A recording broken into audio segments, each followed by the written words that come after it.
I'm making a move. Study long, study wrong. Ain't nothing gonna happen on its own. I'm making a move. Don't need no Higgins for this song. I got joy all through my soul. I'm making a move. Brooke Breakdown starts now. Julie, thank you so much for joining me. I've been definitely looking forward to this conversation. Oh, me too. It's such an honor to be here. Thank you so much for inviting me to join you.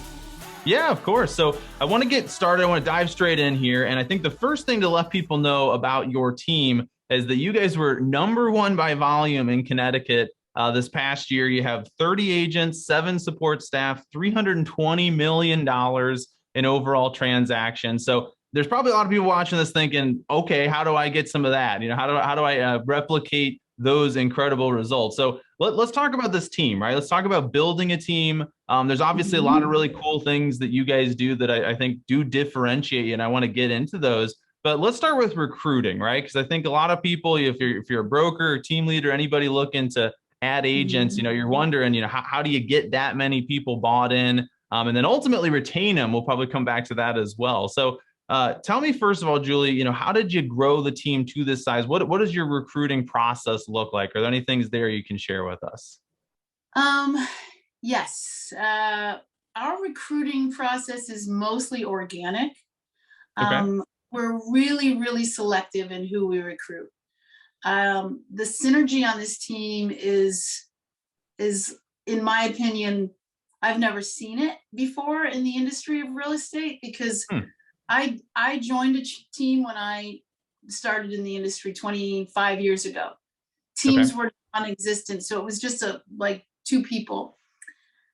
I joined a team to really, or actually was growing, and I really wanted that camaraderie, synergy, really I wanted to feel valued, and I wanted to offer my value to others and share value. Most of the teams that I was seeing, and there weren't many, were just small companies within companies. And my goal has always been to build a synergistic team where we're really each bringing the value to each other. Okay. So I think the way people become successful, and my goal has always been kind of what gets me going, what fills my cup, is really helping others grow. As an entrepreneur, it's always about growth and helping others grow, but building something new. And when you empower someone to really bring value to others, they thrive. So when I recruit people, it's really leaning into what makes them lean in, understanding their why, understanding what value they can bring to an industry that there's so much opportunity, because there's so much need out there that can be met by getting creative, and then that empowers them. But being selective, if it's someone that's just about the money, it's pretty much a no-brainer that it's not going to be. It's rare that I'll hire them if they're really focusing just on, I want to make money. It's more of helping others, understanding the values that we bring, becoming synergistic, really being comfortable with sharing. Because if someone has a great idea, a lot of people want to keep it. They're like, oh, that's going to differentiate me. But if you're on a team that's synergistic, it's all about sharing. So I would say being really selective is important. This industry isn't. If you have the old joke, if you have a pulse, you get a job in real estate. And I've made those mistakes.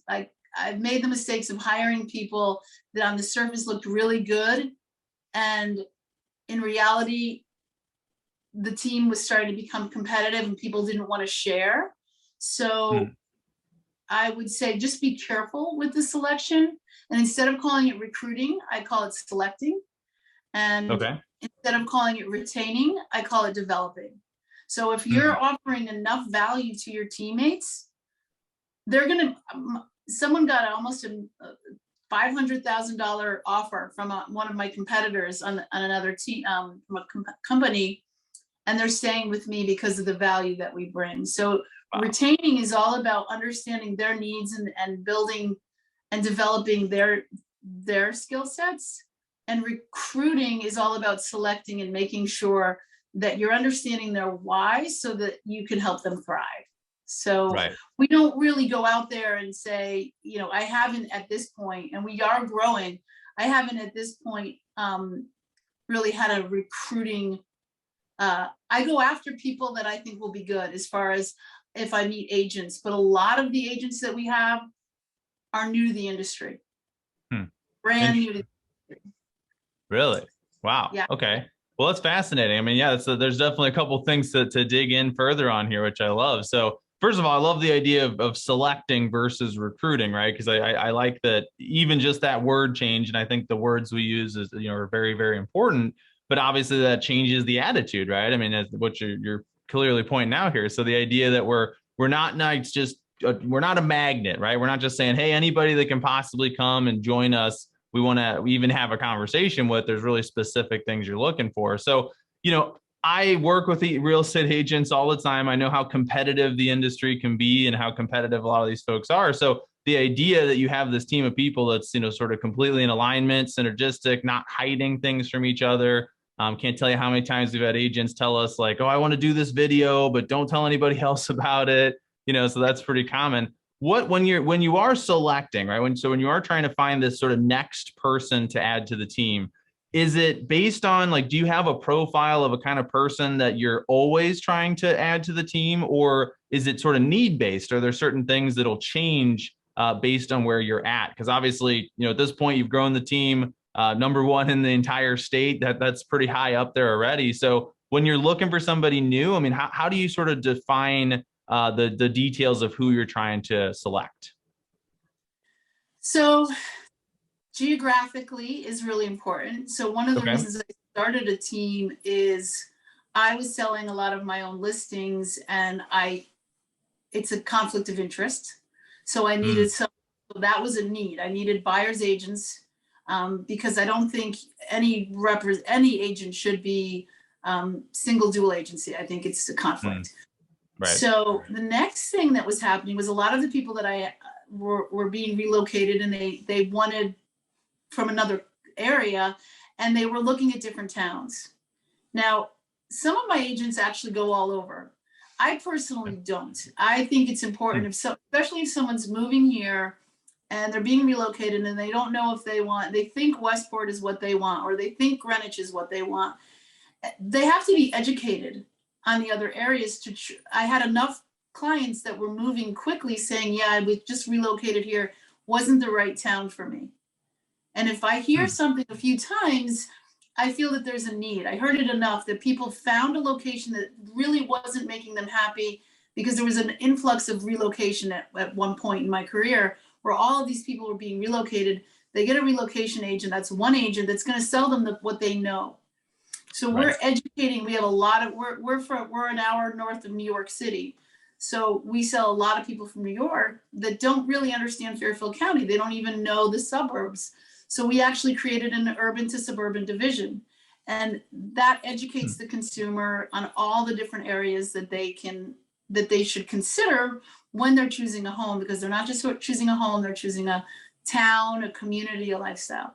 So geographically, I need agents in every area if I really want to walk that walk, because I can say, oh yeah, I can do Greenwich, but I don't live there. I don't know the schools. I just sold a $3 million house there, but I tapped into my Greenwich agent and they helped me walk through it and gave me advice, because if you're not living, breathing, eating, knowing that area and what's happening in that market, how can you possibly truly advise? So geographic recruiting is a big, or selecting is a big part of it. Interesting. Another need that we have is divisional. Like I just recruited somebody, or selected somebody who worked for an inspection company, and I loved him. He's not a realtor. His customer service was phenomenal. He was communicative, and all he was doing was picking up the radon. And I knew within 15 minutes that I wanted to recruit him. I sent him to get his license, and he knows more about the inspection process. That's a wonderful added value to have on our team. So those are things other than geographic, that whether it's new construction, one of my team members is a captain, and we are on the waterfront. So people are buying, there's FEMA compliance, there's deep water docks, there's drafts, and that's the person we tap into. Doesn't mean he's going to sell every waterfront property, but we're going to turn to him for advice. So Interesting. tons of different divisional, what we look for, as well as geographic. Yeah, and that's fascinating because I mean, when you're talking about this idea of different divisions, I mean, we're talking like Fortune 500 companies, or the giant companies typically have divisions. So to implement that in a real estate team, I think is fascinating. And the one question, I have several questions there, obviously, but my first question would be when you talk to people, because I mean, we find a lot of agents, in general, they may understand that there is some value in trying to be specific, but they can't sort of help themselves but try to market to everybody and try to do business in all areas, right? So when you're bringing an agent on board, when you're bringing somebody new in, is this, how do you have that struggle, or does this just sort of make sense to them, or how do you get them into alignment with the idea of sort of intentionally specializing and owning one of these verticals inside of the team? It's a great question because it doesn't pigeonhole you. Everyone's worried they're going to be pigeonholed into, I don't want to just do Lake Hills. Mm-hmm. And explaining that doesn't mean that you're only going to do that, but every time anybody there is going to think of you. So the only way to really get someone's attention is through their own needs, especially with today's TikToks and Instagram and Reels. And I scroll through. I'm relatively addicted. I'm trying to get off of it because I'm looking at the competition and learning, but it's addictive. And I stop when something speaks to me. So if you're just talking about you selling real estate, you're going to get scrolled over. But if you say, do you want to live on the water? And then you have backing where you're an expert in that area, and you're not just talking the talk, you're going to get attention. I have so many divisions that I'm part of, doesn't mean that I am only choosing one division. And a division can be, we have a seniors division because of all the baby boomers and the downsizers, and so many of our clients want properties with in-laws for their parents, or ranches, just one level living for the people downsizing. So we're networked with senior housing. And so the person that runs that division has their SRES. It's a senior's designation in real estate, but that's a fraction of what she does. But every single person, every lead I get that has anything to do with seniors, she gets, because we do a ton of lead gen. So it's a great question because so many people think that they're going to pigeonhole themselves, but it doesn't at all. You're still the general practitioner. You just happen to specialize in these areas as well. I love that. Yeah. And there's parts of this I want to just like cut out and put into the trainings that I do, because this is something we emphasize a lot, but I mean, it can be, that sort of balance between the two can be kind of challenging. So I want to come back though. I mean, so one other thing you said that was really interesting is that a lot of the people that you're onboarding, that you're bringing in, are not agents when they start. And I think that a lot of teams, they would think, oh, I want to recruit the top agents, the people that are out there already doing big business and bring all that business in underneath me. And here we are talking about, the overall number one team by volume, and you're bringing in a lot of new people, right? So was that intentional, or do you just sort of find, is it easier to work with people that maybe don't have those preconceived notions, or why do you find that happens so often? It's a little bit of both. I mean, if I have some agents I've recruited that have experience and that have, top producers, I definitely have selected them. But it's more, there's bad habits. People, we meet every single Monday, every Monday. And we have a team meeting, Zoom now, but we were in person, now it's Zoom. Every Friday we have training. And on Wednesdays, we have development day of workshops. Workshops are not mandatory. Training is not mandatory, but most of the agents come. Monday morning meetings are mandatory. Getting a seasoned agent to understand that they have to dedicate time to a team is really hard. They have, my time is too valuable. And it does happen, but that's one thing. Number two, their splits are already so high that all I'm really buying is volume, and volume doesn't matter to me. And although we're number one in volume and number one in transactions, that really means nothing. Like everybody says they're number one, and I'm actually struggling with how to get that message out there without sounding like everybody else. Right. So the reason we're number one is because like we do this, and that's why we're number one.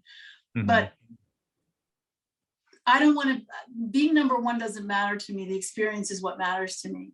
And I certainly don't turn away seasoned agents, but new agents have a fire in their belly, are super enthusiastic, don't have bad habits, don't think they know better. We have really specific ways of doing things. Our training process, our onboarding system with the agents is longer than most, because without confidence, you really need confidence to be successful in anything, but particularly in real estate. And I think that agents with the confidence that they can do it without it are less likely to embrace what we do, if that makes sense. Gotcha. Yeah, no, that makes a lot of sense. I mean, it's interesting, we teach on video, but obviously there's a lot of psychology that comes into being comfortable and confident on video or talking to people through video. And so I think about psychology all the time. And I love the idea of, or understanding that there's so many people in these industries that they just think the industry works a certain way, right? Because they kind of got brought in and raised in that environment. And, to them, like the idea I would imagine of working on a collaborative team where you're helping people with transactions that aren't necessarily yours and you're sharing ideas is just completely foreign. I mean, it wouldn't even make sense to them. So I love the idea of being able to bring in people and kind of, change the paradigm altogether from the very beginning. And, that I would imagine probably makes some other things much easier, right? Because you're just not fighting against this inertia that may have been there otherwise. So that's really interesting. So let's talk a little bit about the structure of the business, right? Because I want to come back. I mean, I know one of the things we pointed out when we first started our conversation was that you have a support staff and you have 7 people on this support staff. So, I've talked to some brokerages that have several hundred agents and they might have 7 or 8 people on their support staff, but not usually a team. So I wanted to ask you a little bit about that. I mean, tell me about sort of the structure here, and why do you feel it's so important to provide that much support for the agents? God, I would have 15 if I could, and we're growing. We're actually hiring a full-time videographer. We're joining to the team, so we're going to have 8 pretty soon. Love it. It's like everybody's good at different things, but time is what you need in this industry if you're going to be successful. So I never want agents to say, I don't have time. You're following up with leads, you're calling after open houses, you're creating relationships. It's all about creating relationships. And if you're busy doing the things you don't like and you put off, things are going to fall through the cracks. So we have a marketing, obviously we have a marketing person. So she creates all the brochures. And so we have marketing, we have a transaction coordinator who follows through with all the paperwork, gets everything done. We have my personal assistant. We have their CFO who really makes everything work together. I have a full-time social media person now. And I have we call her Mama Bear. Mama Bear is the kind of the sales manager, goes for the goals.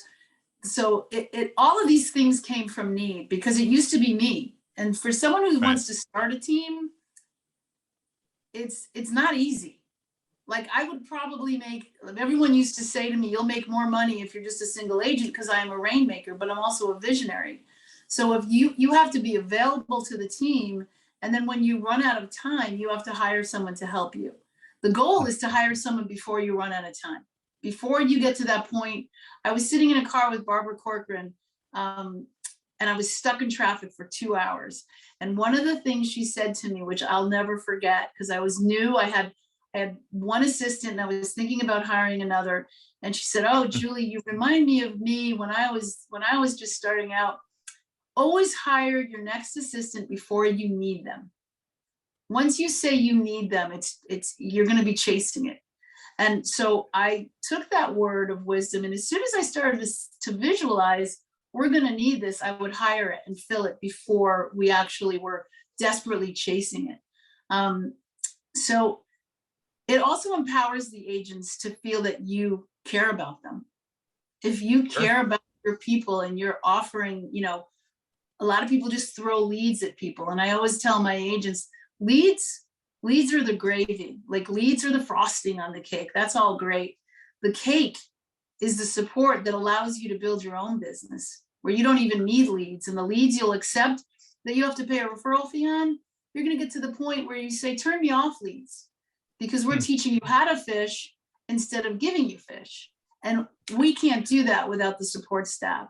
So it really creates loyalty and camaraderie, because the agents love our support staff because they know they have their back.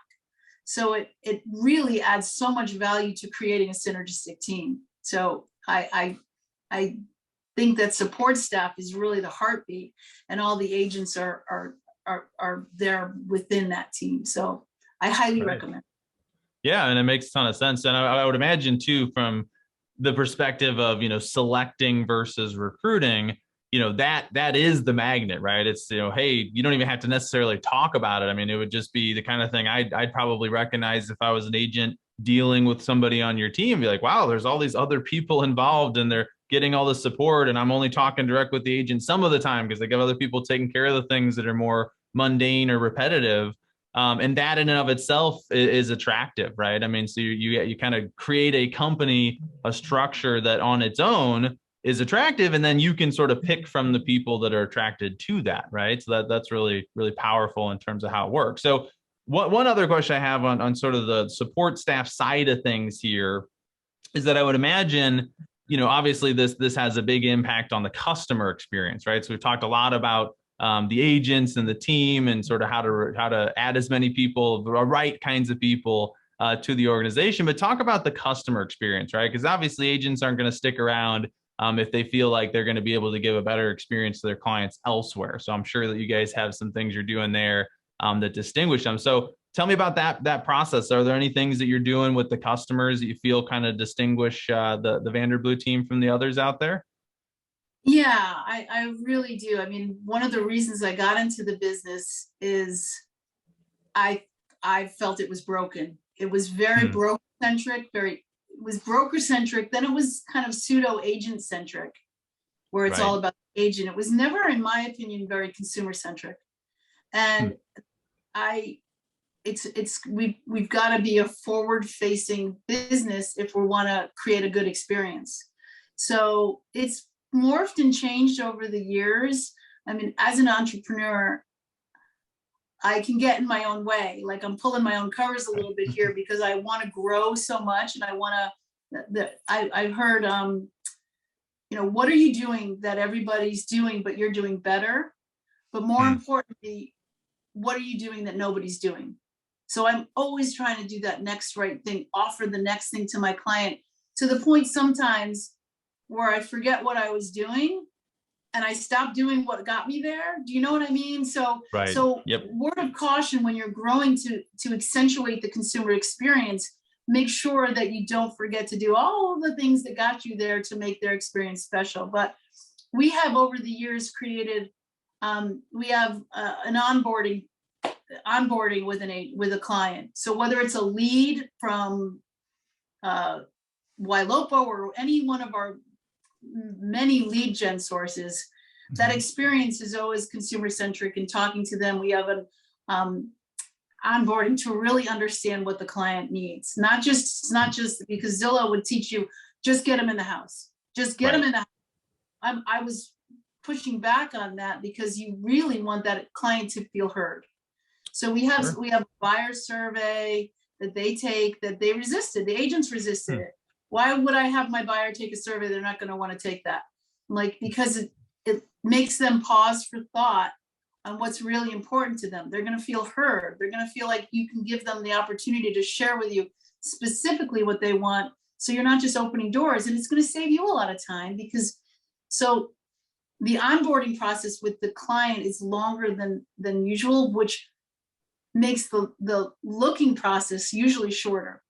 And it creates a much more valued relationship between the buyer and the client, because you know each other, you've had that communication, and from that process, throughout the process, and then I could go on for like 6 hours about how we treat the consumer. But then at the end, we have something called all-inclusive real estate, which is really just everyone has a list, right? Everyone has a list of, here's my list of mortgage brokers and inspectors, but these are relationships that have been that I've created over 25 years. And people don't know what they don't know. They're buying, we have an urban to suburban division. Someone coming from New York doesn't know that they're going to need this or that, or they've never owned a home.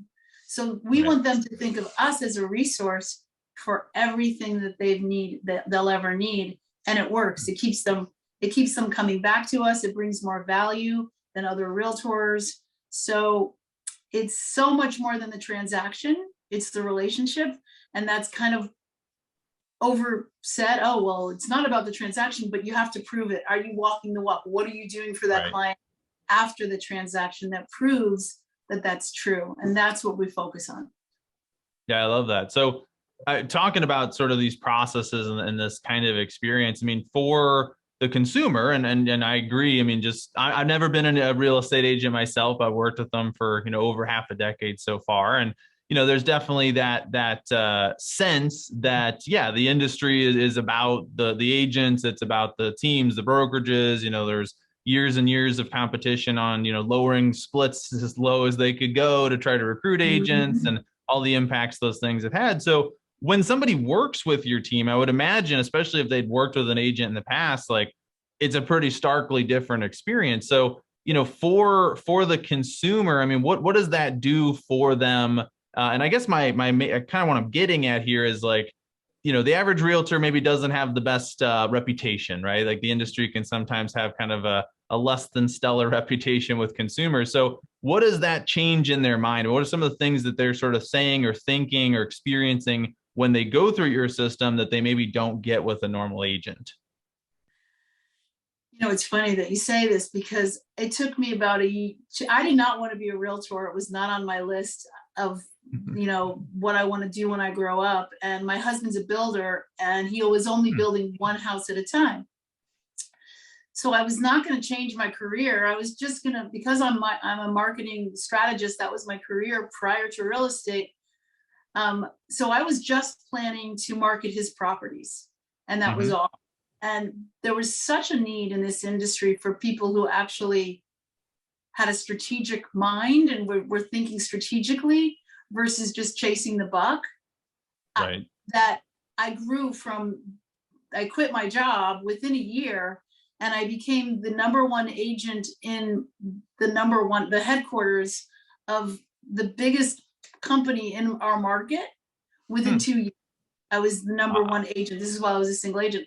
I'm not saying this to brag. I'm saying that's how low the bar was.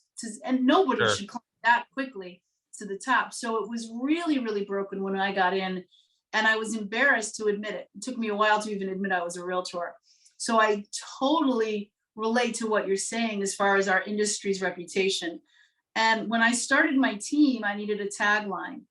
Even when I started on my own, I needed a tagline. So I went to all my clients and I said, what is it? I'm big into research and development. So what is it about me that made you want to work with me? What are the things that made you want to stay with me? And it was always because you cared. You really cared.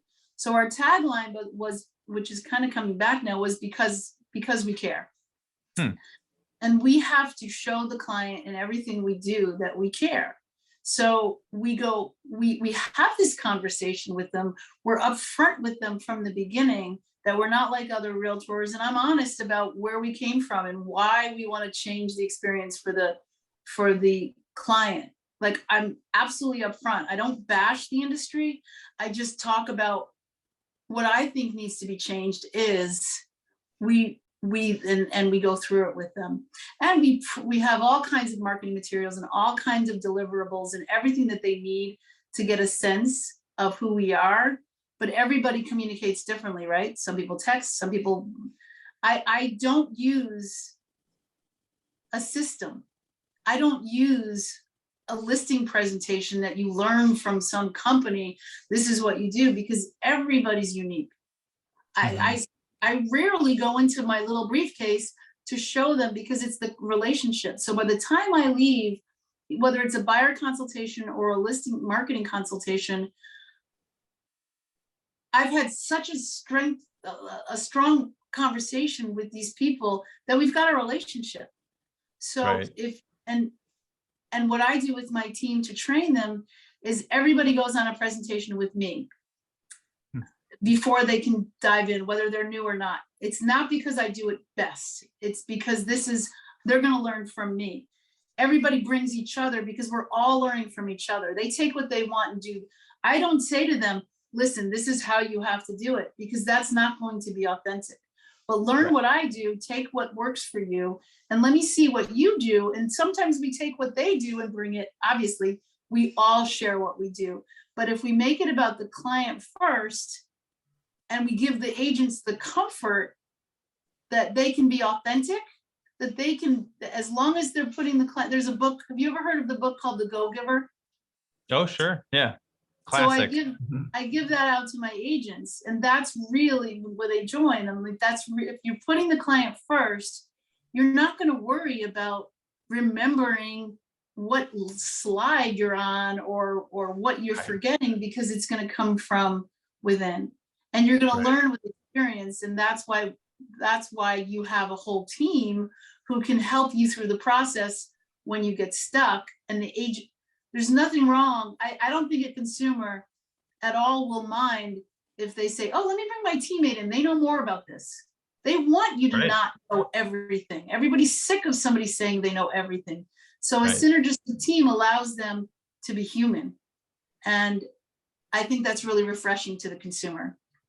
Yeah, no, that's awesome. And what I love about that, not there's multiple parts, but the fact that you're using systems and processes to make it easier for someone to be a real person and form a relationship, right? I think a lot of agents, it almost gets flipped, right? Where it's like, I'm gonna use systems and processes in my interaction with people and not necessarily on the back end. And I'm gonna get bogged down with all this sort of logistical stuff. And it sounds like, by flipping that around, providing all the support, providing the processes, it's kind of there's a complaint at this point in sort of the medical system of how little time doctors spend with patients, right? And it's just the reality of, hey, I want to feel like I know my doctor. I want to feel like I have a relationship here. And that's kind of what this strikes me as, is, it gives an opportunity to the agent to really be connected, to really form those relationships, but then know, hey, behind me, I have all this support. I have these teams, these processes, these systems that are going to ensure that all the business stuff gets taken care of. Once people know that, it's really just about the relationship from that point forward. So I think that again, synergistic experience makes a ton of sense. So well, this has been great, Julie. I really appreciate you joining me today. We're getting a little past the time where I'd usually wrap things up. So I do want to have, I guess, one final, maybe most important question for you. And that is, when we show this to agents in the Connecticut area, and they go, hey, wow, this sounds amazing, I really want to join this team, how should they go about getting in touch with you? Oh, I'm in Connecticut. My email is julie@vanderblue.com.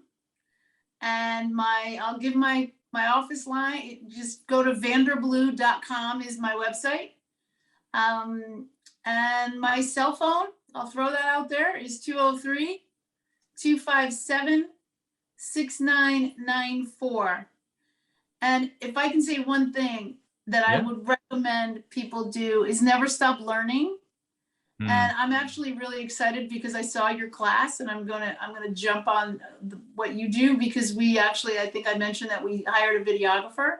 And I'm really excited. We do a lot of video, but we're embracing it more, and I want to get to that next level. Always be reaching out to learn more, because you never stop learning. And I think people get to a point where they get too busy and they think they highly recommend staying out there. And I wanted to give credit where credit was due with some of the things that I say.